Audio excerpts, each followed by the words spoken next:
നല്ല രാത്രിക്ക് നന്ദി. വീണ്ടും നമുക്ക് ഇന്ന് രാത്രിയിലും ആമേൻ ഈ ഓൺലൈനിൽ കൂടെ ഇൻ ക്രൈസ്റ്റിൻ്റെ യൂട്യൂബ് ചാനലിൽ കൂടെ നമുക്ക് ഒരുമിച്ചായിരിക്കുവാൻ ദൈവം തരുന്ന വിശാലമായ അനുഭവങ്ങൾക്കായി സ്തോത്രം ചെയ്യുന്നു. നിങ്ങളുടെ പ്രാർത്ഥനകളിൽ ഞങ്ങളെ ഓർക്കുന്നു, അതിനായി പ്രത്യേകിച്ച് സ്തോത്രം.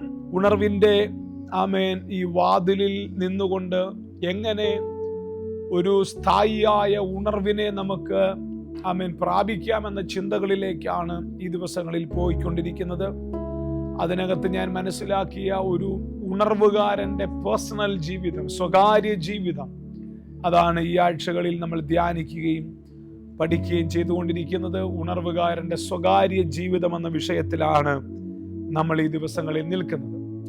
ഇന്ന് രാത്രിയിൽ പരിശുദ്ധാത്മാവ് എൻ്റെ ഉള്ളിൽ തന്നിരിക്കുന്ന ബോധ്യം, how to become a strong minister of God, എങ്ങനെ കരുത്തനായ ശക്തനായ ഒരു ശുശ്രൂഷകനായി മാറാൻ പറ്റും, എങ്ങനെ ഒരു നല്ല ശുശ്രൂഷകൻ എന്നല്ല ഞാൻ ഉദ്ദേശിക്കുന്നത്, ശക്തനായ ഒരു ശുശ്രൂഷകനായി മാറാൻ എങ്ങനെ കഴിയും. വേദപുസ്തകത്തിൽ നിന്നും അതിന് ആധാരമായ ചില വാക്യങ്ങൾ നിങ്ങളുടെ മുമ്പിലേക്ക് ഇന്ന് രാത്രി വെച്ച് പ്രാർത്ഥിക്കുവാനാണ് കർത്താവിൽ ഞാൻ ആഗ്രഹിക്കുന്നത്. ഈ ദിവസത്തിലെ പഠനത്തിൽ ഞാൻ കൂടുതൽ ശ്രദ്ധ കൊടുക്കുന്നത് പുതിയ തലമുറകളിലേക്ക് പോകുന്ന അഭിഷേകത്തിനാകൊണ്ട് നമ്മൾ ഈ ദിവസങ്ങളിൽ ഏറ്റവും ശ്രദ്ധ കൊടുക്കുന്നത് അടുത്ത തലമുറയിലെ ശുശ്രൂഷകന്മാർക്കാണ്. അതുകൊണ്ട് തന്നെ തിമോത്തിയോസിന്റെ ലേഖനവും തീത്തോസിന്റെ ലേഖനവും നമ്മൾ തുടർമാനമായി ഈ ദിവസങ്ങളിൽ ധ്യാനിച്ചു കൊണ്ടിരിക്കുകയാണ്. ഇന്നലെ വായിച്ച വാക്യങ്ങളിലേക്ക് വീണ്ടും ഇന്ന് രാത്രി നമുക്ക് ഒന്നുകൂടെ പോകാം. തിമോത്തിയോസിന് എഴുതിയ 2 ലേഖനം, 2 തിമോത്തീസ് chapter 2 verse 1-7 വായിച്ചേ ബിനോയ്. എൻ്റെ മകനെ, ക്രിസ്തുയേശുവിലുള്ള കൃപയാൽ ശക്തിപ്പെടുക. നീ പല സാക്ഷികളുടെ മുമ്പാകെ എന്നോട് കേട്ടതെല്ലാം മറ്റുള്ളവരെ ഉപദേശിപ്പാൻ സമർത്ഥരായ വിശ്വസ്ത മനുഷ്യരെ ഫലമേൽപ്പിക്കാം.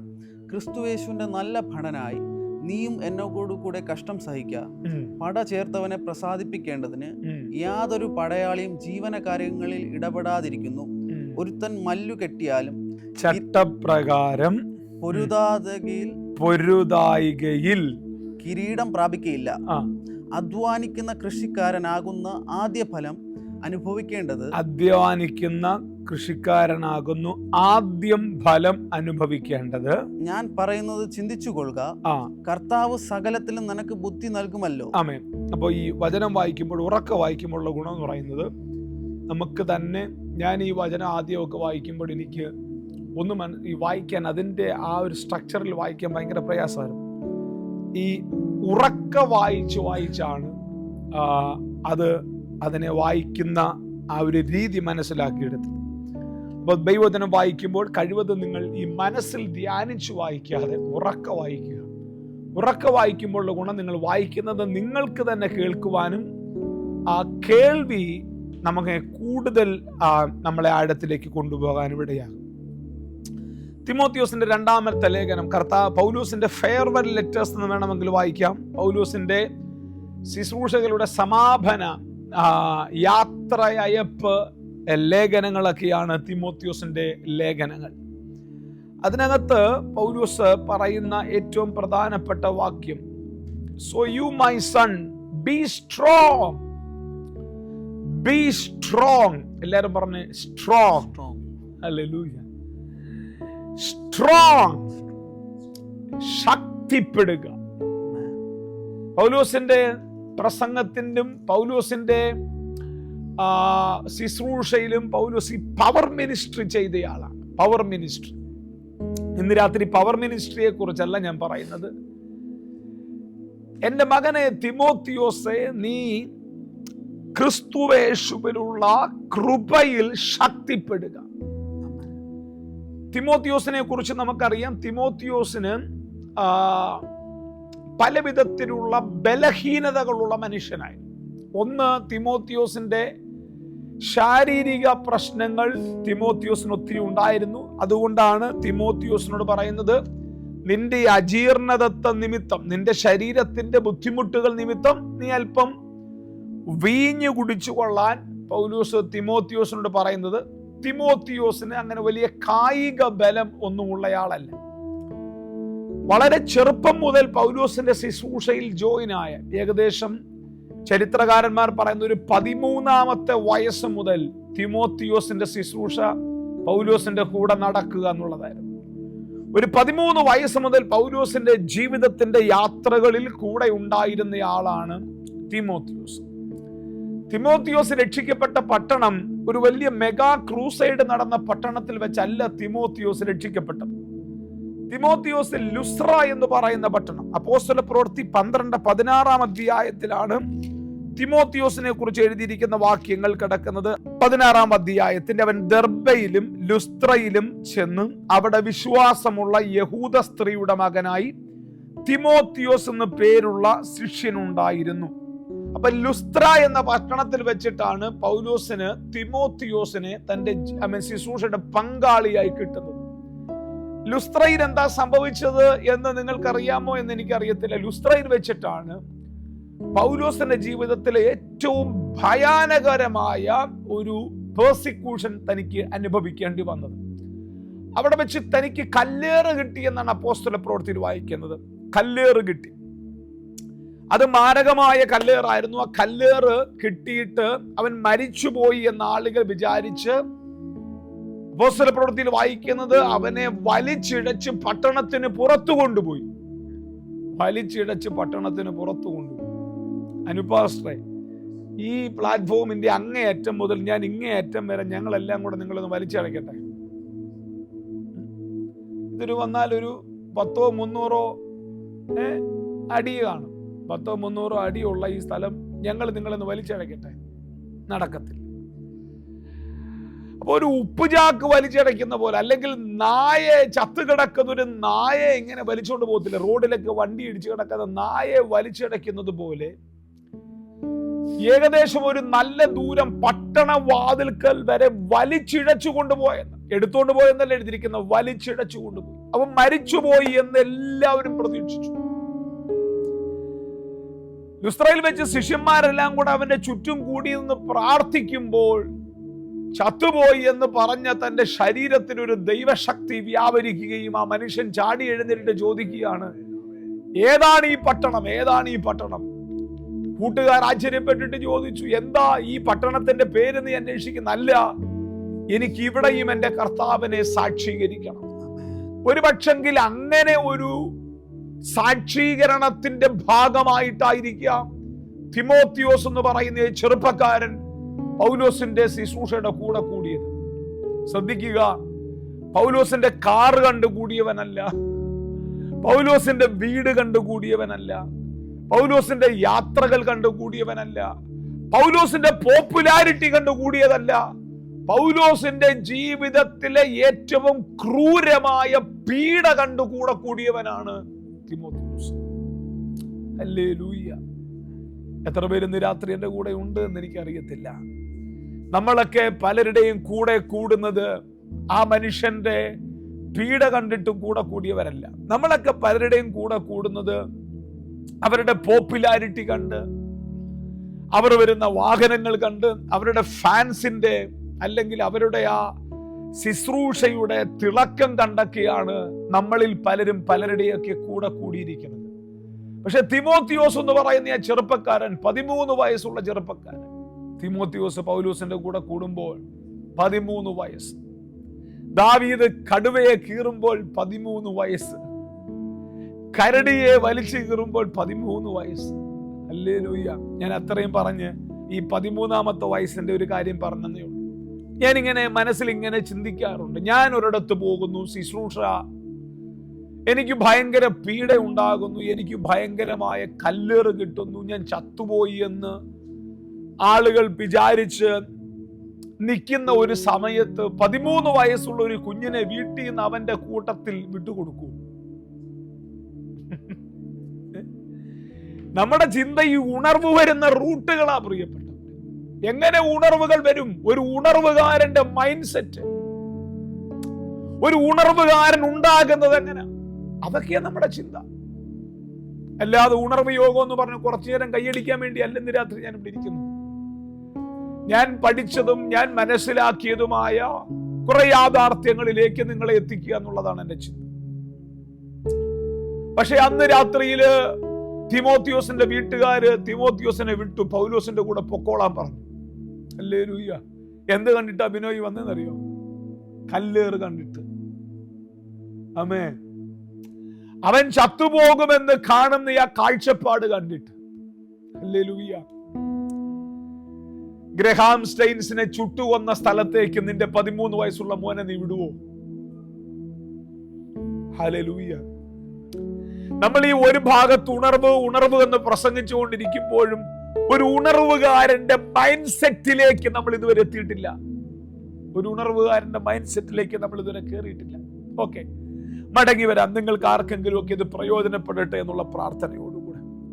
അപ്പൊ തനിക്ക് ശാരീരികമായ ബലഹീനതയുള്ള ഒരാളാണ് തിമോത്തിയോസ്. 2, തിമോത്തിയോസിന് ഭയങ്ങളുള്ള ആളാണ്. ഈ ഭയമുള്ളയാളാണ്. അതുകൊണ്ടാണ് കൊരിന്തിയിലെ സഭയെ തിമോത്തിയോസിനെ കുറിച്ച് ലേഖനം എഴുതുമ്പോൾ പറയുന്നത്, അവൻ നിങ്ങളുടെ അടുക്കൽ വരുമ്പോൾ അവൻ പേടിക്കാതിരിക്കാൻ പ്രത്യേകം നിങ്ങൾ ശ്രദ്ധിച്ചോളൂ. ഒരു ചെറുപ്പക്കാരനല്ലേ, ഒരു ചെറുപ്പക്കാരനായ ശുശ്രൂഷകൻ പേടിക്കാതിരിക്കാൻ. ആമേൻ. അവനെ പ്രത്യേകം സൂക്ഷിച്ചോണം. ഇതാണ് ഈ അപ്പന്റെ കൺസേൺ എന്ന് പറഞ്ഞാൽ ഇതാണ്. ഒരു അപ്പന്റെ കരുതൽ എന്ന് പറഞ്ഞാൽ ഇതാണ്. 3, ഇവന് അക്സെപ്റ്റൻസ് കുറവുള്ള ആളാണ്. തിമോത്തിയോസിന് ഇവൻ നിൽക്കുന്ന ഈ കമ്മ്യൂണിറ്റി ഇവനൊരു മിക്സ് മാരേജിൽ നിന്നുള്ളതാണ്. അവന്റെ അപ്പൻ യഹൂദൻ, അമ്മ യഹൂദൻ, അപ്പൻ യവനൻ. അപ്പോ അപ്പൻ യവനനും അമ്മ യഹൂദയുമായിട്ടുള്ള ഒരു മിക്സ് കമ്മ്യൂണിറ്റിയിൽ നിന്നുള്ള ആളായതുകൊണ്ട് തന്നെ അന്നത്തെ ഈ ഹാർഡ് കോർ ജൂയിഷ് ആൾക്കാർ ഇവനെ അംഗീകരിക്കത്തില്ല. അപ്പൊ ഇത്രയും പ്രശ്നങ്ങളുള്ള ഒരു മനുഷ്യനോട് പൗലോസ് ലേഖനം എഴുതുകയാണ്, എന്റെ മകനെ, മൈ സൺ, നിന്റെ ബലഹീനതകളെല്ലാം ഒരു ഭാഗത്ത് കിടക്കുമ്പോൾ, നിന്റെ പരിമിതികളെല്ലാം ഒരു ഭാഗത്ത് കിടക്കുമ്പോൾ, ഇന്ന് രാവിലെ പൗലോസിന് പറയാനുള്ള ദൂത്, ക്രിസ്തുവേശുവിലുള്ള കൃപയിൽ നീ ശക്തിപ്പെടുക. ഹല്ലേലൂയ. ഈ രാത്രിയിൽ എന്നെ കേൾക്കുന്ന ദൈവ പൈതലെ, പരിമിതികൾ ഒരുപാടുള്ള ആളായിരിക്കാം നീ. പക്ഷെ ഇന്ന് രാത്രിയിൽ പരിശുദ്ധാത്മാവ് ബി സ്ട്രോങ്. എല്ലാവരും ആ വാക്ക് പറഞ്ഞേ, സ്ട്രോങ്. സ്ട്രോങ് എന്ന് പറഞ്ഞാൽ നിന്റെ മസിൽ പെരുപ്പിക്കാനല്ല പറഞ്ഞത്, നിന്റെ അകത്തും പുറത്തും എല്ലാം നീ കരുത്തനായി നിൽക്കുക. ഹല്ലേലൂയ. നിന്റെ ശുശ്രൂഷയിൽ നീ കരുത്തനാകുക, നിന്റെ പ്രാർത്ഥനയിൽ നീ കരുത്തനാകുക.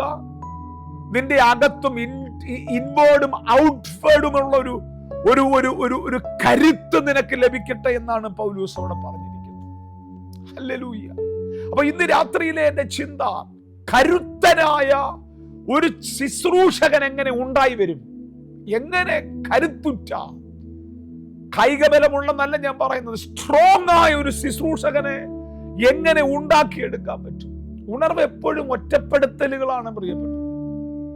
ഉണർവിൽ എപ്പോഴും നമ്മൾ ഒറ്റപ്പെട്ടു പോകും. ഉണർവ് എല്ലാവർക്കും ഇഷ്ടമാണ്, പക്ഷെ ഉണർവുകാരെ ആർക്കും ഇഷ്ടമല്ല. എല്ലാ കാലങ്ങളിലെ ഉണർവുകാരും ഐസൊലേറ്റഡ് ആണ്. എല്ലാ കാലങ്ങളിലെ ഉണർവുകാർ ഒറ്റപ്പെട്ടവരാണ്. ആമേൻ. ഹല്ലേലൂയ. അപ്പൊ ഞാൻ അതങ്ങനെ അങ്ങ് പറഞ്ഞു മാറാം. അപ്പൊ ഈ ഒറ്റപ്പാടുകൾക്ക് നടുവിൽ, നിലപാടുകൾക്ക് നടുവിൽ എങ്ങനെ നമുക്കൊരു കരുത്തനായ ശുശ്രൂഷകനായി മാറാൻ പറ്റും? ഇന്ന് രാത്രിയില് ആ ചിന്തകളിലേക്ക് നമുക്ക് ഒന്നുകൂടെ പോയേ പറ്റത്തുള്ളൂ. എങ്ങനെയാണ് ശുശ്രൂഷകൻ ഉണ്ടാകുന്നത്? ഒന്നാമത്തെ കാര്യം, ആ ഭാഗം തന്നെ ചിന്തിച്ചേ. നീ പല സാക്ഷികളുടെ മുമ്പാകെ എന്നോട് കേട്ടതല്ല മറ്റുള്ളവരോട് ഉപദേശിപ്പാൻ സമർത്ഥനായ വിശ്വസ്ത മനുഷ്യരെ ഭരമേൽപ്പിക്കണം. ആ വാക്കുകളുടെ സ്ട്രക്ചർ കണ്ടോ? തിമോത്തിയോസെ, നീ എന്നിൽ നിന്ന് കേട്ടതുണ്ട്. ആ എന്നിൽ നിന്ന് കേട്ടത് നിന്നിൽ ഒതുങ്ങാനല്ല. ഞാൻ എന്നിൽ നിന്നും നീ കേട്ടത് അടുത്ത ഒരു തലമുറയ്ക്ക് ഹാൻഡ് ഓവർ ചെയ്യത്തക്കവണ്ണം നീ ഭരമേൽപ്പിക്കുന്നവനായിരിക്കണം. അല്ലെങ്കിൽ ഒരു ആത്മപകർച്ചയുടെ ശുശ്രൂഷയുള്ളവനായിരിക്കണം നീ. ഹല്ലേലൂയ. ഒരു കരുത്തനായ ശുശ്രൂഷകൻ അവൻ പ്രാപിച്ചതൊന്നും അവനിൽ ഒതുക്കി വെക്കത്തില്ല. അവൻ പ്രാപിച്ചതെല്ലാം മറ്റുള്ളവരിലേക്ക് തുറന്നു വിടുന്നവനായിരിക്കും ഒരു കരുത്തനായ ശുശ്രൂഷകൻ. ഹല്ലേലൂയ. ഞാൻ കേട്ടിട്ടുണ്ട് പലരും പറഞ്ഞിട്ടുള്ളത്, റൈസം പാസ്റ്ററെ വിജയ രഹസ്യം പങ്കുവെക്കരുത്. എന്നോട് പറഞ്ഞിട്ടുണ്ട് വിജയ രഹസ്യം പങ്കുവെക്കരുത്. വേദപുസ്തകത്തിലെ തന്നെ ഒരു വാക്യം, വിജയ രഹസ്യം പങ്കുവെക്കരുത്. പലരും അവരുടെ വിജയ രഹസ്യം പങ്കുവെക്കത്തില്ല. എന്നാൽ കർത്താവായ കാര്യം എന്താ? പങ്കുവെച്ചാൽ ഒരുപക്ഷെ സിജു ബ്രദർ എന്നേക്കാൾ കരുത്തരായാലോ. നിങ്ങളുടെ ബിസിനസ്സിന് ഒരു സീക്രട്ട് ഉണ്ട്. നിങ്ങൾ ചെയ്യുന്ന ബിസിനസ്സിന് ഒരു സീക്രട്ട് ഉണ്ട്. ആ സീക്രട്ട് നിങ്ങൾ വേറെ ആൾക്കും പങ്കുവെക്കാൻ പറ്റത്തില്ല. ചിലപ്പോൾ അത് ബിസിനസ് സീക്രട്ട് ആണ്. പക്ഷെ ദൈവരാജ്യം ബിസിനസ് അല്ലല്ലോ. ഏതൊരു കമ്പനിക്കും അവരുടെ ബിസിനസ് സീക്രട്ടുകൾ, ആ പ്രോഡക്റ്റ് വിറ്റഴിക്കുന്ന ഒരു സീക്രട്ട് ഉണ്ട്. കാര്യം ഈ ദൈവസഭയ്ക്ക് അങ്ങനെ സീക്രട്ട് ഒന്നുമില്ല. ഇത് സീക്രട്ട് ഒന്നുമില്ല. കാര്യം ഞാൻ പ്രസംഗിക്കുന്ന എന്റെ നേതാവ്, എന്റെ കർത്താവായ യേശു ക്രിസ്തു സീക്രട്ട് മറച്ചു വെച്ച് ശിഷ്യന്മാർ തന്റെ താഴെ നിൽക്കണമെന്ന് ആഗ്രഹിച്ചവനല്ല. അവൻ സീക്രട്ട് പറഞ്ഞു കൊടുത്തു. പരിശുദ്ധാത്മാവ് വരും, അവൻ വന്നാൽ നിങ്ങൾ എന്നേക്കാൾ കരുത്തനാകും. ഈ സീക്രട്ട് പങ്കുവച്ചിട്ടാണ് കർത്താവായ യേശു ക്രിസ്തു പോയത്. വേദപുസ്തകത്തിൽ ഞാൻ ഏറ്റവും അധികം പ്രസംഗിക്കുന്നത് യേശു കഴിഞ്ഞ പൗലോസിനെ കുറിച്ചാണ്. പൗലോസ് ഒരിക്കലും തന്റെ വിജയ രഹസ്യം മറച്ചു വെച്ചില്ല. പൗലോസ് തന്റെ വിജയ രഹസ്യങ്ങൾ അടുത്ത തലമുറയോട് പങ്കുവെക്കാനിടയായി. ഹല്ലേലൂയ. അപ്പൊ കരുത്തനായ ഒരു ദൈവദാസന്റെ പ്രത്യേകത, അവൻ ഇൻസെക്യൂരിറ്റി ഇല്ല. 2, അവന്റെ വിജയ രഹസ്യങ്ങൾ അവൻ പങ്കുവെക്കുന്നവനായിരിക്കും. ഹല്ലേലൂയ. എനിക്ക് പ്രത്യേകിച്ച് വിജയ രഹസ്യങ്ങളൊന്നുമില്ല. എന്റെ രഹസ്യം ഒറ്റ കാര്യമുള്ളൂ, കാര്യങ്ങൾ അഭിഷേകം തീരുമാനിക്കും. ഇത് മാത്രമാണ് എന്റെ വിജയ രഹസ്യം. ഹല്ലേലൂയ. കാര്യങ്ങൾ പരിശുദ്ധാത്മാവ് തീരുമാനിക്കും. ഇന്ന് രാത്രി ലോകം മുഴുവൻ ആ വിജയ രഹസ്യം അറിയണമെന്ന് ആഗ്രഹിക്കുന്നയാളാണ് ഞാൻ. അഭിഷേകം ഒരുവന്റെ കൂടെ കൂടിയാൽ അവന്റെ ജീവിതം മുഴുവൻ മാറും. ഇതാണ് എന്റെ വിജയ രഹസ്യം. പരിശുദ്ധാത്മാവിന്റെ കൂടെ നടന്നാൽ നിന്നെ തോൽപ്പിക്കാൻ ആർക്കും പറ്റത്തില്ല. ഇതാണ് എന്റെ വിജയ രഹസ്യം. ഇന്ന് രാത്രി അത് നിങ്ങളോട് പങ്കുവെക്കുന്നതിന് എനിക്ക് യാതൊരു ബുദ്ധിമുട്ടുമില്ല. തിമോത്തിയോസേ, ശ്രദ്ധിച്ചേ, നീ പല സാക്ഷികളുടെ മുമ്പാകെ എന്നോട് കേട്ടതെല്ലാം അപ്പൊ ബിനോയ്, ഇവിടുന്ന് നീ കേട്ടിട്ട് പോകുന്നതെല്ലാം എന്ത് ചെയ്യണം? ആമേൻ. നിന്റെ ശുശ്രൂഷയിൽ നീ മാത്രം അനുഗ്രഹിക്കപ്പെട്ടാൽ പോരാ. നിന്റെ ശുശ്രൂഷയിൽ നീ ഇവിടുന്ന് കേട്ടിട്ട് പോയത് അടുത്തൊരു തലമുറയെ ഭരമേൽപ്പിക്കാനുള്ള സ്റ്റഫുള്ളവനായിരിക്കണം. കരുത്തനായ ശുശ്രൂഷ. ആമേൻ. എന്റെ കൂടെ ഉണ്ടോ ഇന്ന് രാത്രി? അപ്പൊ അതിനകത്ത് വേറൊരു സീക്രട്ട് ഉണ്ട്. നിങ്ങൾക്ക് ഉപദേശിപ്പാൻ സമർത്ഥൻ. എന്താ ഉപദേശിപ്പാൻ സമർത്ഥൻ? ശുശ്രൂഷകൻ, നല്ല ഒരു ശുശ്രൂഷകൻ അവൻ ഒരു കാര്യം ഉപദേശിക്കാൻ സമർത്ഥനായിരിക്കും. ആമേൻ. നല്ല വാക്ചാതുര്യമുള്ള ഒരാളാണെങ്കിൽ അവൻ പട്ടിയെ കൊടുത്താൽ അവൻ ആനയാക്കുന്ന ആളാണ്. ഒരു പട്ടിയെ കൊടുത്താൽ അവൻ പ്രസംഗിച്ചതിന് സുവിശേഷ യോഗത്തിന്റെ കാര്യമല്ല പറഞ്ഞത്. നല്ലൊരു പ്രാസംഗികന്റെ കൈ കൊടുത്താൽ, അവനെ പട്ടിയെ കൊടുത്താൽ അവൻ ആക്കിയ പൂച്ചയെ കൊടുത്താൽ പുലിയാക്കി തരും. പ്രസംഗത്തിന്റെ വൈഭവം. ഒരു നല്ല ശുശ്രൂഷകൻ ചുമ്മാ ബ്ലാ ബ്ലാ ബ്ലാ പറയുന്നവനല്ല. വായിൽ വരുന്നത്, ഞങ്ങളുടെ ലോകഭാഷ വായിൽ വരുന്നത് കോതയ്ക്ക് പാട്ടെന്ന് പറയുന്നവനല്ലവൻ. അവൻ ഉപദേശിപ്പാൻ സമർത്ഥനായിരിക്കും. സാമർത്ഥ്യം. ഉപദേശിക്കാൻ സമർത്ഥനാകണമെങ്കിൽ നീ കേൾക്കാൻ സമർത്ഥനായിരിക്കണം. നല്ല പ്രസംഗങ്ങൾ കേൾക്കണം. നല്ല പുസ്തകങ്ങൾ വായിക്കണം. ബൈബിൾ തന്നെ വായിക്കണമെന്ന് നിർബന്ധമൊന്നുമില്ല. വിജയിച്ചവരുടെ വിജയ രഹസ്യങ്ങളും വിജയിച്ചവരുടെ കഥയും നീ വായിക്കണം. സക്സസ്ഫുൾ ആയ ആരായിക്കൊള്ളട്ടെ, കായിക ലോകത്തിലായിക്കൊള്ളട്ടെ, സെക്യുലർ ലോകത്തിലായിക്കൊള്ളട്ടെ, രാഷ്ട്രീയത്തിലായിക്കൊള്ളട്ടെ, ഒരുവൻ വിജയിച്ചിട്ടുണ്ടെങ്കിൽ അവന്റെ വിജയത്തിന്റെ സീക്രട്ട് നീ വായിക്കണം. ഞാൻ വായിക്കുന്നതാണ്. പത്രം വായിക്കണം. അത്യാവശ്യം ഇന്നും പറഞ്ഞ രാവിലെ പത്രം വരെ നോക്കിയിരിക്കാനല്ല പറഞ്ഞു. എന്താ സമൂഹത്തിൽ നടക്കുന്നത്, എന്താ സൊസൈറ്റിയിൽ നടക്കുന്നത്, ഉപദേശിപ്പാൻ സമർത്ഥനായിരിക്കണം. എന്താ കാര്യം എന്നറിയോ? പണ്ട് നമുക്ക് എന്തെങ്കിലുമൊക്കെ വിഡ്ഢിത്തരം വിളിച്ചിട്ട് പറഞ്ഞിട്ട് പോകാമായിരുന്നു. പക്ഷെ ഇപ്പോഴത്തെ പിള്ളേർ കുറച്ചുകൂടെ വിവരമുള്ള പിള്ളേരാ. ഇപ്പോഴത്തെ ഈ നെവയെ പോലുള്ള പിള്ളേർക്ക് കുറച്ചുകൂടെ വിവരം കൂടുതൽ. അപ്പൊ നമ്മൾ എന്തെങ്കിലുമൊക്കെ വായിൽ വിളിച്ചു പറഞ്ഞാൽ ഉടനെ അവര് ഗൂഗിൾ ചെയ്തിട്ട് പറയും അങ്കളെ തെറ്റാന്ന് പറയും. മനസ്സിലാവുന്നുണ്ടോ? അങ്കളെ തെറ്റാന്ന് പറയും. അപ്പൊ ഉപദേശിക്കാനുള്ള സാമർഥ്യം ഓരോ ശുശ്രൂഷകരും ഉണ്ടായിരിക്കണം. നിങ്ങളോട് എല്ലാവരോടും എൻ്റെ ഒരു ഹംബിൾ റിക്വസ്റ്റ് ആണ്, നിങ്ങൾ പ്രസംഗിക്കുവാൻ നിങ്ങൾ പഠിക്കണം. വായി തുറന്ന്, ഞാൻ വിക്കനായിരുന്നു, നിങ്ങൾക്കറിയാമല്ലോ, ഞാൻ വിക്കനായിരുന്നു. എനിക്ക് പ്രസംഗിക്കാൻ അറിയാത്തയാളായിരുന്നു. എൻ്റെ ആദ്യത്തെ പ്രസംഗം ഞാൻ പ്രസംഗിക്കുന്നത് 99 എൻ്റെ ആദ്യത്തെ പ്രസംഗം. അത് ആദ്യത്തെ പ്രസംഗത്തിന്റെ ഓഡിയൻസ് ആയിട്ടുള്ളത് ഒരു 5-6 പേർ മാത്രമുള്ള ഒരു യോഗത്തിലാണ് ഞാൻ ആദ്യം പ്രസംഗിക്കുന്നത്. അന്ന് ഞങ്ങളുടെ പാസ്റ്റർ വന്നില്ല, കേരളത്തിൽ ഹർത്താലായിരുന്നു. അന്ന് വർക്കലയിൽ നിന്നും പാസ്റ്റർക്ക് ആദിച്ചനെല്ലൂരിലെ ഞങ്ങളുടെ ചർച്ചിൽ വരാൻ പറ്റാത്തത് കൊണ്ട് പാസ്റ്റർ വിളിച്ചു ചോദിച്ചു, അഭിഷേകം പ്രാപിച്ച് ആരാ അവിടെ ഉള്ളതെന്ന് ചോദിച്ചു. പറഞ്ഞു റൈസൻ തോമസ് ഉണ്ടെന്ന് പറഞ്ഞു. എങ്കിൽ റൈസൻ ബ്രദറിനോട് പ്രസംഗിക്കാൻ പറഞ്ഞു. എനിക്ക് പ്രസംഗവും അറിയത്തില്ല, പ്രസംഗിക്കാൻ അറിയത്തുമില്ല, പ്രസംഗിക്കണമെന്ന് ജീവിതത്തിൽ ചിന്തിച്ചിട്ടുമില്ല. അപ്പൊ അന്ന് എൻ്റെ കൂടെ ഉള്ളൊരു ബെന്നി സഹോദരനുണ്ട്. നമ്മുടെ ഇവിടുത്തെ ബെന്നിയല്ല, പഴയ ചർച്ചിലെ ബെന്നി. അതൊരു മിനി എന്ന് പറയുന്ന ഒരു സഹോദരിയുടെ വീട്ടിൽ വെച്ചിട്ടാണ് യോഗം നടക്കുന്നത്. മിനി സഹോദരി അംഗവൈകല്യമുള്ളൊരു സഹോദരിയാണ്. ആദിച്ചനല്ലൂർ വിളപ്പുറത്തുള്ള സ്ഥലം വീട്ടിലെയാണ്. അപ്പോ ആ മിനി സഹോദരിയുടെ വീട്ടിലാണ് ഞാൻ ആദ്യം പ്രസംഗിക്കുന്നത്. 5-6 പേരേ ഉള്ളൂ. അപ്പൊ എന്റെ പ്രസംഗത്തിന്റെ വിഷയം ആദ്യത്തെ ഞായറാഴ്ച, തലേ ഞായറാഴ്ച പാസ്റ്റർ പ്രസംഗിച്ച ഒരു പ്രസംഗം മനസ്സിൽ കിടപ്പുണ്ട്. അതെന്നറിയോ? ബർത്തിമായുടെ കഥ. ബർത്തിമായുടെ കഥ അത് വേദപുസ്തകത്തിൽ എവിടെയാണെന്ന് പോലും സുജി ബ്രദറെ എനിക്കറിയത്തില്ല. അപ്പൊ പാട്ട് തീരുമ്പോ പ്രസംഗിക്കാൻ എഴുന്നേക്കണം. റെഫറൻസ് കിട്ടിയിട്ടില്ല എങ്കിലും അപ്പുറത്തും ഇപ്പുറത്തും നിന്ന് ആളോട് പറഞ്ഞു, ബർത്തിമായുടെ കഥ തപ്പ്, ബാക്കി ഞാൻ ഏറ്റെന്നും പറഞ്ഞ് ചാടി എഴുന്നേറ്റു. എഴുന്നേറ്റപ്പോഴാ മനസ്സിലായത് വെള്ളം കുടിച്ചു പോയി. 3 മിനിറ്റ് കഴിഞ്ഞപ്പോൾ പുതപ്പ് ബർത്തിമായി, ബർത്തിമായി പുതപ്പ്, പുതപ്പ് ബർത്തിമായി, പുതപ്പ്, പുതപ്പും ബർത്തിമായും അല്ലാതെ വായിലൊന്നും വരുന്നില്ല. അന്ന് അവിടെ ഇരുന്നു 5-6 മിനിറ്റ് പുതപ്പും ബർത്തിമായും, ബർത്തിമായും പുതപ്പും പറഞ്ഞ് ഞാൻ അവിടെ ഇരുന്നു.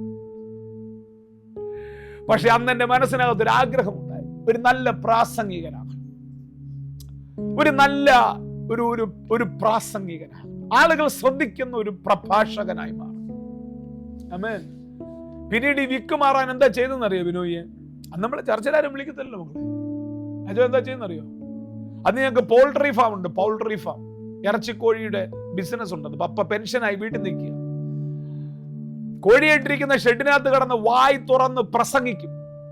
അന്ന് നിങ്ങൾ ഇരിക്കുന്ന പോലെ ഇരിക്കത്തില്ല, കോഴിയെല്ലാം കൂടെ കിടന്ന് അനങ്ങും. അപ്പൊ ഞാൻ വിചാരിക്കും ഇവരെല്ലാം കൂടെ ആത്മാവിലാവുകയാണ്. അത് കാണുമ്പോൾ എനിക്ക് വീണ്ടും പ്രസംഗത്തിന് ആവേശം തുടങ്ങും. നിങ്ങൾ ആരും അങ്ങനെ ചെയ്യരുത്. ചിലപ്പോൾ അങ്ങനെ ചെയ്തിട്ടൊരു നല്ല പ്രാസംഗികനായാൽ നിങ്ങളെ ലോകത്തിൽ എല്ലാവരും വിളിച്ച് പ്രസംഗിപ്പിച്ചാൽ, അതുകൊണ്ട് നിങ്ങൾ പ്രസംഗിക്കണ്ട, നിങ്ങൾ ഇങ്ങനെയൊക്കെ ഇരുന്നു. ചർച്ചിൽ അവസരം കിട്ടുമെന്ന് പറഞ്ഞ് നിങ്ങൾ അങ്ങനെ ഇരുന്നോണം. നിങ്ങൾ ഒരിക്കലും ട്രെയിൻ ചെയ്യരുത് കേട്ടോ.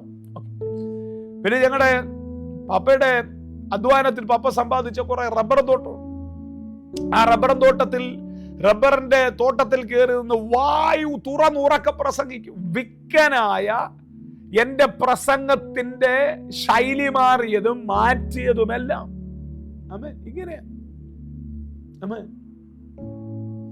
അപ്പൊ നിങ്ങളുടെ ഈ വിക്ക് മാറുന്ന എങ്ങനെ വണ്ടി ഓടിച്ച് കൈ തെളിയണം? അത് ഡ്രൈവിംഗ് ലൈസൻസ് കയ്യിലുണ്ടെന്ന് പറഞ്ഞ് വണ്ടി ഓടിക്കാൻ പറ്റുമോ? റോഡിൽ ഇറങ്ങണം.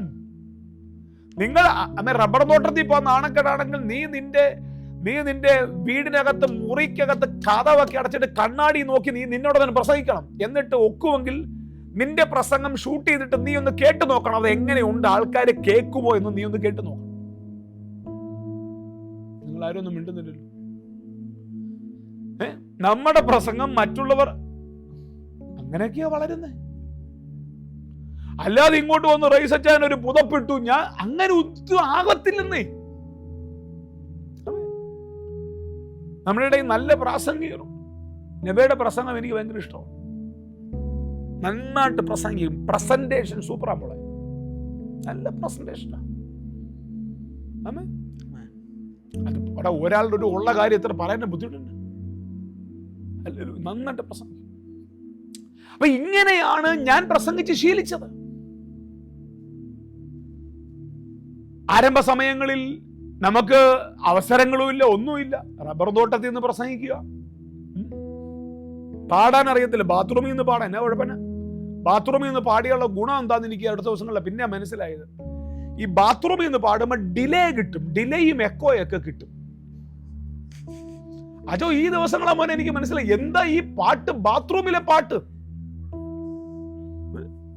ബാത്റൂമിലെ പാട്ടിന്റെ രഹസ്യം എനിക്ക് ഇപ്പോഴാണ് വരും. നിങ്ങൾ എന്താ ഹോളിൽ നിന്ന് പാടാത്തത്? ഹോളിൽ ഡിലേ ഇല്ല. കൊച്ചുമുറി, വലിയ ജനലൊന്നും ഒരു ബാത്റൂമിനും ഇല്ല. ഒരു കൊച്ചു വെന്റിലേഷൻ. ഇതിനകത്ത് നിന്ന് നീ പാടുമ്പോൾ 4 ഭിത്തിക്കകത്ത് തട്ടി ഈ ഡിലേയും എക്കോയും റിതവും എല്ലാം കൂടെ കിട്ടുന്ന ആ സുഖത്തിലാണ് നീ ബാത്റൂമിൽ നിന്ന് പാടുന്നത്. ഈ ബാത്റൂമിൽ നിന്ന് പ്രസംഗിക്കണം. ഉപദേശിപ്പാൻ സമർത്ഥനായിരിക്കണം. നാളെ 1,00,000 പേരെ ദൈവം നിന്റെ മുമ്പിൽ ഏൽപ്പിച്ചാൽ ആ 1,00,000 പേരോട് പ്രസംഗിക്കാനുള്ള സാമർഥ്യം നിനക്കുണ്ടായിരിക്കും. റിവൈവൽ നമ്മൾ പറയുകയാണ്. ആ റിവൈവലിൽ ആമേൻ ആളുകളോട് ശുശ്രൂഷിക്കാനുള്ള വൈഭവം നീ ഉണ്ടാക്കിയെടുക്കണം. ആമേൻ, മുട്ടിടിക്കരുത്. ഒരവസരം തന്നാൽ സമയം തക്കത്തിൽ പ്രയോജനപ്പെടുത്തണം. ബ്രദറെ ഒന്നൊന്ന് പ്രസംഗിക്കാവോ? ചാടി എഴുന്നേറ്റ് പ്രസംഗിക്കണം. ഞാൻ ഒരുങ്ങിയിട്ടില്ല. നീ ഒരുങ്ങിയില്ലെങ്കിൽ പിന്നെ എന്തിനാ ചർച്ച വരുന്നത്? നീ ഒരുങ്ങിയിട്ടില്ലെങ്കിൽ പിന്നെ എന്തിനാ നീ ശുശ്രൂഷകനാകുന്നത്? ഇനി ശ്രദ്ധിച്ചേ, പ്രസംഗം വേറെ, ടീച്ചിങ് വേറെ. പ്രസംഗം, ആളുകൾക്ക് പ്രസംഗിക്കാൻ അറിയാം, പക്ഷെ ടീച്ച് ചെയ്യാൻ അറിയത്തില്ല. പക്ഷെ ഇവിടെ തിമോത്തിയോസിനോട് പറയുന്നത്, തിമോത്തിയോസ് നീ പ്രസംഗിക്കാനല്ല പറയുന്നത്, നീ ഉപദേശിക്കണം. പ്രീച്ച് ചെയ്യാനല്ല പറയുന്നത്, ടീച്ച് ചെയ്യണം. ഹല്ലേലൂയ. എന്താ ഈ പ്രസംഗത്തിന്റെയും ടീച്ചിങ്ങിന്റെയും പ്രത്യേകത? ദൈവവചനത്തിന്റെ പഠിപ്പിക്കാനുള്ള സഭയിൽ മാത്രമേ അടുത്ത തലമുറ എഴുന്നേൽക്കത്തുള്ളൂ. ആമേൻ. നമ്മുടെ ചർച്ചിന്റെ പ്രത്യേകത എന്താ? നമ്മുടെ ചർച്ചിൽ എത്തോരം ദൈവവചനം പഠിപ്പിക്കുന്നറിയോ? നമ്മുടെ ചർച്ചിനകത്ത് ഈ 5 വർഷത്തിനിടയിൽ നമുക്കൊരു സിസ്റ്റമാറ്റിക് ആയ ബൈബിൾ സ്റ്റഡി ഇവിടെ ഉണ്ട്. നിങ്ങൾ എത്ര പേർ പ്രയോജനപ്പെടുത്തുന്നത് എനിക്കറിയത്തില്ല. വളരെ ക്രമീകൃതമായ ഒരു ബൈബിൾ സ്കൂളിന്റെ സെറ്റപ്പ് ഈ ചർച്ചിനകത്തുണ്ട്. സഹോദരിമാരുടെ ദൈവവചന പഠനം വേറെയുണ്ട്. സഹോദരന്മാരുടെ, ഇപ്പൊ നമ്മൾ ഈ 52 ദിവസം കയറിയപ്പോഴത്തേനത് സ്കിപ്പായി പോയി. നമ്മുടെ ജെന്റിൽമാൻ, നമുക്കിതെല്ലാം വീണ്ടും നമ്മളിപ്പോ ഈ പഠിപ്പിച്ചുകൊണ്ടിരിക്കുകയല്ലേ. പ്രസംഗം എന്ന് പറഞ്ഞാൽ അങ്ങ് പോവാ. ആർക്കൊന്നും ചിലപ്പോൾ മനസ്സിലാകത്തില്ല. എല്ലാവരുടെ കൈയടിച്ചു, ബഹളം വെച്ചു, ചാടി മറിഞ്ഞു. ഞാൻ ഇതിന് എതിരല്ല. ഞാൻ പൗലൂസ് പറഞ്ഞിട്ട് ഇത് ഞാൻ ഏറ്റവും ചെയ്യുന്നയാളാ. പക്ഷെ എന്റെ ചോദ്യം, സുജി ബ്രദറെ, ആരോടാ ചോദിക്കട്ടെ? ടോണിയെ, നീ സ്കൂളിൽ പോയിട്ട് നിന്റെ സ്കൂളിലെ ടീച്ചർ പ്രസംഗിച്ചാൽ നിനക്കൊല്ലോ മനസ്സിലാവും? 1ാം ക്ലാസ് മുതൽ 10ാം ക്ലാസ് വരെ സ്കൂളിലെ ടീച്ചർ കെമിസ്ട്രി പ്രസംഗിക്കുക, ബയോളജി പ്രസംഗിക്കുക, വല്ലോ മനസ്സിലാവൂ? എന്താ ടീച്ചർ പ്രസംഗിക്കാത്ത? ടീച്ചറിനൊരു ഉദ്ദേശമുണ്ട്. ഇവർക്കെല്ലാവർക്കും A+ കിട്ടണം. ടീച്ചറിന് ഒരു കാര്യമുണ്ട്, എനിക്കറിയാവുന്ന ബയോളജി അവന് മനസ്സിലാകണം. അതുകൊണ്ടാണ് ടീച്ചർ പ്രസംഗിക്കാത്ത. അപ്പൊ അടുത്തൊരു തലമുറയെ ജനിപ്പിക്കാൻ കഴിയണമെങ്കിൽ നീ ഒരു പ്രാസംഗികൻ മാത്രമായാൽ പോരാ. നീ ഉപദേശിപ്പാൻ സമർത്ഥനായിരിക്കണം. ഒരു വിഷയത്തെ പഠിപ്പിക്കാനുള്ള സാമർഥ്യമുണ്ടായിരിക്കണം. ആമേൻ. അതിനാദ്യം നീ പഠിക്കണം. സ്തോത്രം. നമുക്ക് ഈ 5, 10, 15 മണിക്കൂറെല്ലാം പ്രസംഗിക്കാൻ പറ്റുന്നത് നമുക്ക് എത്രത്തോളം വചനമാകത്തുണ്ടോ അത്രയും ഫ്രീ ആയിരിക്കും. ഈ വചനമകത്തില്ലാത്തപ്പോഴാണ് നമ്മൾ ഈ വെപ്രാളം കാണിക്കുന്നത്. നമ്മുടെ അകത്ത് നമ്മൾക്ക് ഞായറാഴ്ച കയറി നിൽക്കുമ്പോൾ നിങ്ങൾ പ്രാപിച്ചു വന്ന ഒരു ദൂത് നിങ്ങളുടെ കയ്യിലുണ്ടെങ്കിൽ പിന്നെ ടെൻഷൻ ഇല്ലല്ലോ. ഒരു സാധനം അകത്ത് കിടക്കുകയല്ലേ. ഇതെങ്ങനെ? ഇത് സാധനമില്ല. പുള്ളിക്ക് ധ്യാനിക്കാനും സമയമില്ല, പ്രസംഗിക്കാനും സമയമില്ല, നോക്കാനും സമയമില്ല. പല പരിപാടിയാ പുള്ളിക്ക്. എന്നിട്ട് ഈ എന്തുവാ ഈ പറയുന്നത്? ഞാൻ പലപ്പോഴും പറഞ്ഞിട്ടുണ്ട്, ഈ പാട്ട് തീരുമ്പോൾ, നമ്മുടെ ചർച്ചകളൊന്നുമില്ല, പഴയ ചർച്ചയിൽ ഈ പാട്ട് തീരുമ്പോഴാ ഈ ഡെസ്കിന്റെ കീഴിരുന്ന് സങ്കീർത്തനം തപ്പുന്നത്. തുപ്പല് തൊട്ട് മറിക്കുക, ഉൽപ്പത്തി മുതൽ വെളിപ്പാട് വരെ. കാര്യം പുള്ളി പ്രസംഗം തയ്യാറാക്കിയിട്ടില്ല. പിന്നെ പറയുന്നത് എന്തോ ആത്മാവ് നയിക്കുന്ന പോലെ. എടാ, ആത്മാവ് നയിക്കുവാണെങ്കിൽ തലേ രാത്രി നിനക്ക് ദൂത് തരത്തില്ല. നിന്റെ ഉഴപ്പുകളെ ആത്മാവ് നയിക്കുന്നതാണെന്ന് പറയരുത്. എന്ത് പറ്റി എല്ലാവർക്കും? സീരിയസ് ആയാലോ എല്ലാവരും? നിന്റെ ഉഴപ്പുകളൊന്നും ആത്മാവ് നയിക്കുന്നതല്ല. നിങ്ങളെല്ലാവരും വചനം പഠിക്കണം. സിസ്റ്റമാറ്റിക് ആയിട്ട് വചനം പഠിക്കണം. ക്രമീകൃതം. പ്രസംഗിക്കാൻ വേണ്ടി വചനം വായിക്കരുത്, വചനത്തെ പഠിക്കാൻ വേണ്ടി വായിക്കണം.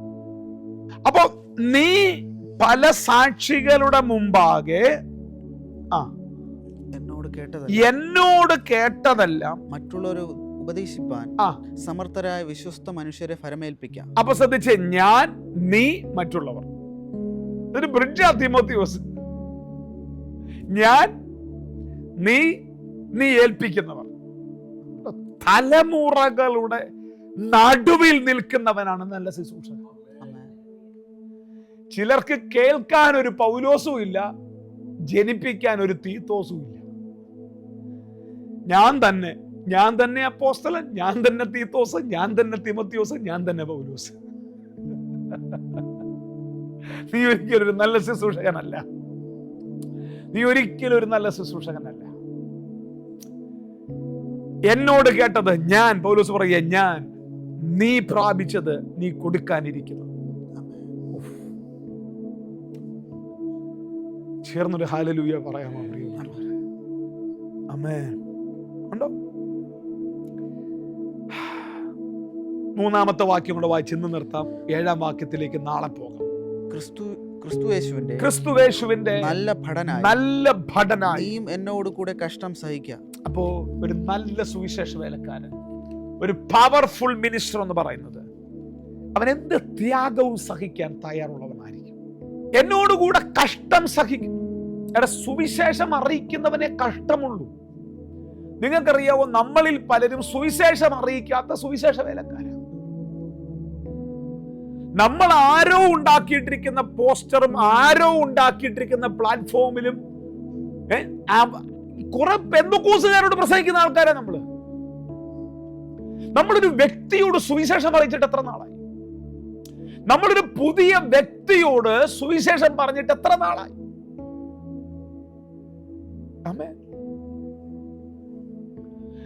പല സുവിശേഷകന്മാരും സുവിശേഷം പ്രസംഗിക്കുന്നില്ല. രക്ഷിക്കപ്പെട്ടവരോട് തന്നെ വീണ്ടും വീണ്ടും പറഞ്ഞുകൊണ്ടിരിക്കുകയല്ലേ. ഒരു ഉണർവ് നിങ്ങൾ ആഗ്രഹിക്കുന്ന വ്യക്തിയാണോ? ഹല്ലേലൂയ. സുവിശേഷ വേലയുടെ മറ്റൊരു മുഖം പരിശുദ്ധാത്മാവ് നിന്നെ ഏൽപ്പിക്കും. ഈ സുവിശേഷം അറിയിച്ചാലേ റിവൈവൽ നടക്കത്തുള്ളൂ. ലക്നൌവിലെ നമ്മുടെ ഒരു ചർച്ചിൽ നടന്ന കാര്യം ഞാൻ നിങ്ങളോട് പറഞ്ഞിട്ടുണ്ട്. അവിടുന്ന് 3 ചെറുപ്പക്കാരെ മാസങ്ങളോളം ജയിലിൽ പിടിച്ചിട്ടു. 3 ചെറുപ്പക്കാരെ മാസങ്ങളോളം ജയിലിൽ പിടിച്ചു. എനിക്ക് തോന്നുന്നു 3 മാസം കഴിഞ്ഞിട്ട് അവർ തിരിച്ചു വന്നിട്ട് തൊട്ടടുത്ത ആഴ്ച അവർക്ക് പേടിയൊന്നുമില്ല. അവർ വീണ്ടും പോവുക ഗ്രാമത്തിലേക്ക് പോയി അവിടെ പ്രസംഗിച്ചുകൊണ്ടിരിക്കുന്ന സമയത്ത് പെട്ടെന്ന് പോലീസ് വീണ്ടും വന്ന് പിടിച്ചു. 3 മാസം കഴിഞ്ഞ് ജയിലിൽ നിന്ന് നടന്നിട്ട് തൊട്ടടുത്ത ആഴ്ച വീണ്ടും പോലീസ് പിടിച്ചപ്പോൾ ആ ഗ്രാമത്തിലെ സഹോദരിമാരെല്ലാം കൂടെ പോലീസ് സ്റ്റേഷന് മുമ്പിൽ പോയിരുന്ന് ആരാധിക്കാൻ തുടങ്ങി. യവന്മാരകത്തിരിക്കുകയാണ്, പാവപ്പെട്ട 3 സഹോദരന്മാർ. നമ്മുടെ സന്തോഷം എന്ന് പറയുന്ന ആ സഹോദരന്മാർ ലക്നൌവിൽ നിന്ന് നമ്മുടെ ചർച്ചിൽ വന്ന് ട്രെയിനിങ് പ്രാപിച്ചിട്ട് പോയ സഹോദരന്മാർ. 10 ദിവസം നമ്മളിവിടെ ട്രെയിനിങ് നടത്തിയ ട്രെയിനിങ്ങിനകത്ത് വന്നിട്ട് പോയ സഹോദരന്മാർ. ചേർന്നൊരു ഹല്ലേലൂയ പറയാം.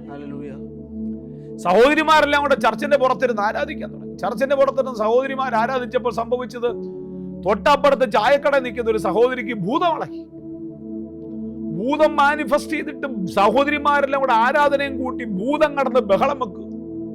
ഭൂതത്തിന്റെ ബഹളം കേട്ടിട്ട് പോലീസുകാരൻ എഴുന്നേറ്റ് വെച്ചു, എന്തോ അവിടെ നടക്കുന്നത് ചോദിച്ചു. അപ്പൊ ഈ പ്രാർത്ഥിക്കുന്ന സഹോദരിമാർ പറഞ്ഞു ഭൂതമാന്ന് പറഞ്ഞു. ഈ പോലീസുകാരന് ഭൂതം എന്താണെന്ന് അറിയാം. അപ്പം പോലീസുകാരൻ പോയി ഈ ഭൂതത്തോട് പറഞ്ഞു മിണ്ടാതിരിക്കാൻ പറഞ്ഞു. അപ്പൊ പോലീസുകാരനോട് ഭൂതം പറയുക, ഞാൻ മിണ്ടാതിരിക്കണമെങ്കിൽ നിങ്ങൾ അകത്ത് പിടിച്ചു വെച്ച ആളെ ഇറക്കി വിടണം.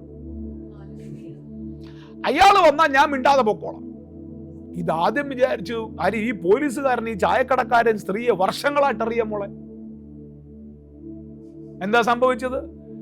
അയ്യോ, ഇവരിറക്കി വിട്ടു. ഇങ്ങേര് ഇറങ്ങി വന്നുകൊണ്ടപ്പെടുത്ത് ഇദ്ദേഹത്തെ കണ്ടപ്പോഴേ പറഞ്ഞു, പാദ്രി സാബ് യേശുവിന്റെ ആളാണ്, ഞാൻ പൊക്കോളാണമേ, നിങ്ങളുടെ മേൽ തീയാണേ, നിങ്ങൾ പറയുന്നത് സത്യമാണെന്ന് പറഞ്ഞ ഭൂതം വിട്ടു. FIR പോലും രജിസ്റ്റർ ചെയ്യാതെ പോലീസുകാരൻ ചായയും വാങ്ങിച്ചു കൊടുത്ത് കസേരയെ പിടിച്ചിരുത്തി അവൻ നിന്ന് വീശി കൊടുക്കുക ഈ പാവ സഹോദരന്മാർക്ക് ചൂട് കാരണം. സുവിശേഷം അറിയിക്കാതെ ഉണർവ് വരുത്തില്ല. ചാത്തന്നൂരിൽ ഉണർവ് വരണമെങ്കിൽ ചാത്തന്നൂരിൽ ഈ സുവിശേഷം അറിയിക്കണം. ജാതികൾ വിടുവിക്കപ്പെടണം. കഷ്ടം സഹിക്കാൻ തയ്യാറെടുക്കണം.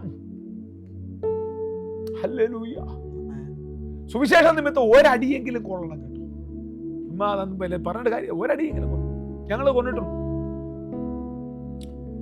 സുവിശേഷ നിമിത്തം എന്തെങ്കിലുമൊക്കെ സഹിക്കണം. ചേർന്നൊരു ഹല്ലേലൂയ പറയാം. ഹല്ലേലൂയ.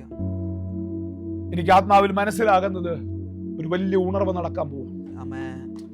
വലിയ ഉണർവാണെങ്കിൽ വലിയ പീഡയും ഉണ്ടാകും. ഇതിന്റെ സൈഡല്ലേ അത്. ഇതിന്റെ അല്ലാതെ ഉണർവിനകത്ത് വേറെ ഒന്നുമില്ല.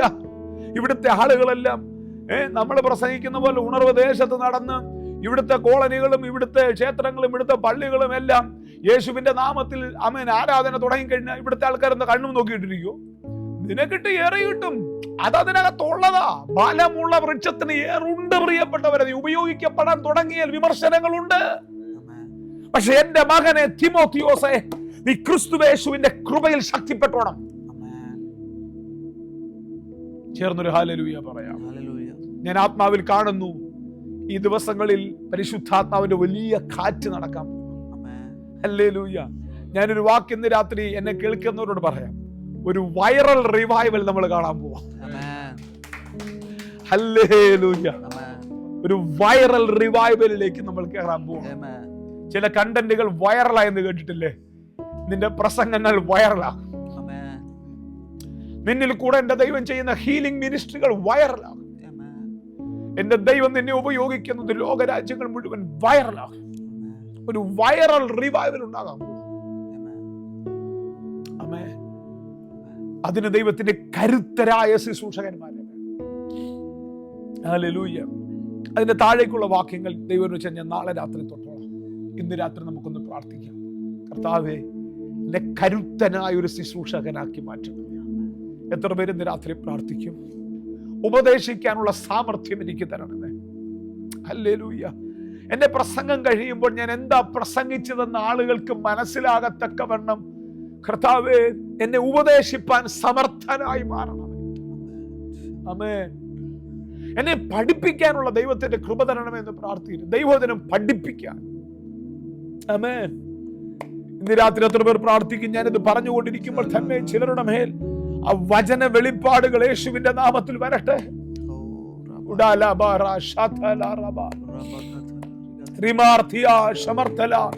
പ്രാർത്ഥിച്ചു.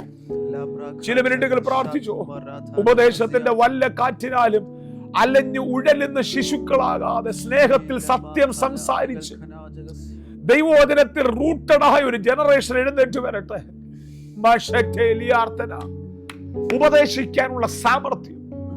ഇന്ന് നിനക്ക് 10 പേരോട് പ്രസംഗിക്കാൻ നിനക്ക് പേടിയാണെങ്കിൽ ദൈവാത്മാവ് പറഞ്ഞു, ഞാൻ 10,000 നടുവിൽ എങ്ങനെ നിന്നെ നിർത്തും? റിവൈവലിൽ എനിക്ക് 10,000 എഴുന്നേൽപ്പിക്കണം. നിന്നെ ലക്ഷക്കണക്കിന് ആളുകളുടെ നടുവിൽ എനിക്ക് നിർത്തണം. അതുകൊണ്ട് ഇപ്പോൾ കിട്ടുന്ന അവസരങ്ങളെല്ലാം, ഇപ്പോൾ കിട്ടുന്ന സമയങ്ങളെല്ലാം നീ വെറുതെ പാഴാക്കി കളയാതെ ദൈവവചനം പഠിക്കുക, ദൈവവചനം വായിക്കുക, ദൈവവചനം ഗ്രഹിക്കുക. തെക്കും വടക്കും നടക്കാതെ. കാര്യം നാളെ ദൈവം നിന്നെ ഉപയോഗിക്കാൻ പോവാ. നാളെ ദൈവം നിന്നെ ഉപയോഗിക്കാൻ പോവാ. ആമേൻ. നീ നിന്റെ വിമർശനങ്ങൾക്കൊന്നും മറുപടി പറയണ്ട. നാളെ ജനിക്കാനിരിക്കുന്ന നിന്റെ ഫ്യൂച്ചറിൽ സംഭവിക്കാനിരിക്കുന്ന ചില കാര്യങ്ങൾക്ക് ഇന്ന് നീ ഇൻവെസ്റ്റ് ചെയ്യ്. ഇന്ന് നീ ഇൻവെസ്റ്റ് ചെയ്യ്. നാളെ ദൈവം നിന്നെ ഉപയോഗിക്കാൻ പോ. ഇന്ന് ഇൻവെസ്റ്റ് ചെയ്യ്. ആമേൻ. എനിക്ക് നല്ല ധൈര്യത്തോടെ പറയാൻ പറ്റും, വർഷങ്ങളുടെ ഇൻവെസ്റ്റ്മെന്റുകൾ ഉള്ളത് കൊണ്ടാണ് ഇന്ന് ധൈര്യത്തോടെ നിൽക്കാൻ പറ്റുന്നത്. ആമേൻ. ഇന്ന് ഇൻവെസ്റ്റ് ചെയ്യ്. ഹല്ലേലൂയ. നാളെ ജനിക്കാനിരിക്കുന്ന ശമൂവേലിന് വേണ്ടി ഹന്നായെ ഇന്ന് നീ ഇൻവെസ്റ്റ് ചെയ്യ്. നിന്റെ ഇൻവെസ്റ്റ്മെന്റ് ആണ് ആ പ്രാർത്ഥന. ആമേൻ. പെനീന ആമേൻ നിന്നെ വിമർശിക്കും. ആലയത്തിലെ പുരോഹിതൻ നിനക്കെതിരെ സംസാരിക്കും. നീ മിണ്ടല്ലേ, നീ മിണ്ടല്ലേ, നീ മിണ്ടല്ലേ. നിനക്ക് മറുപടി തരേണ്ടത് ഭാവിയാണ്, ഫ്യൂച്ചറാണ് നിനക്ക് മറുപടി തരേണ്ടത്. നീ ഇന്ന് ഇൻവെസ്റ്റ് ചെയ്യാൻ തയ്യാറായാൽ, ഇന്ന് നീ പ്രാർത്ഥനയിൽ ഇരിക്കാൻ തയ്യാറായാൽ, ഇന്ന് നിനക്കൊരു ശിഷ്യനാകാൻ. അപ്പൊ ഈ ഒരു നല്ല കേൾവിക്കാരന് മാത്രമേ ഒരു നല്ല പ്രാസംഗികനാകാൻ പറ്റൂ. നല്ല പുസ്തകങ്ങൾ വായിക്കുക. ചിലത് പറയും ബൈബിൾ മാത്രം വായിച്ചാൽ പോരാ, നല്ല പുസ്തകങ്ങൾ വായിക്കുക. നല്ല പുസ്തകങ്ങൾ വായിക്കുക. കണ്ടന്റ് ഉള്ള പുസ്തകങ്ങൾ, ക്ലാസിക്കലായ പുസ്തകങ്ങൾ വായിക്കുക. നമ്മുടെ ഭാഷ വർദ്ധിക്കട്ടെ, നമ്മുടെ വൊക്കാബുലറീസ് മാറട്ടെ, നമ്മുടെ ലോക്കൽ ഭാഷകളൊക്കെ മാറി നല്ല ഭാഷാശുദ്ധി നമുക്ക് ലഭിക്കട്ടെ. എത്ര പേര് ഇന്ന് രാത്രി പ്രാർത്ഥിക്കും? എനിക്കറിയത്തില്ല. പ്രസംഗിക്കാനുള്ള അഭിഷേകം യേശുവിന്റെ നാമത്തിൽ ചിലരുടെ മേൽ വരാൻ പോവാ. ഹല്ലേലൂയ. ആരെയും കുറ്റം പറയുന്ന അഭിഷേകമല്ല. ആമേൻ. നിന്റെ നാവിനകത്തൂടെ ദൈവത്തിന്റെ ശക്തി വ്യാപരിക്കും. എത്ര പേര് ഇന്ന് രാത്രി പ്രാർത്ഥിക്കും?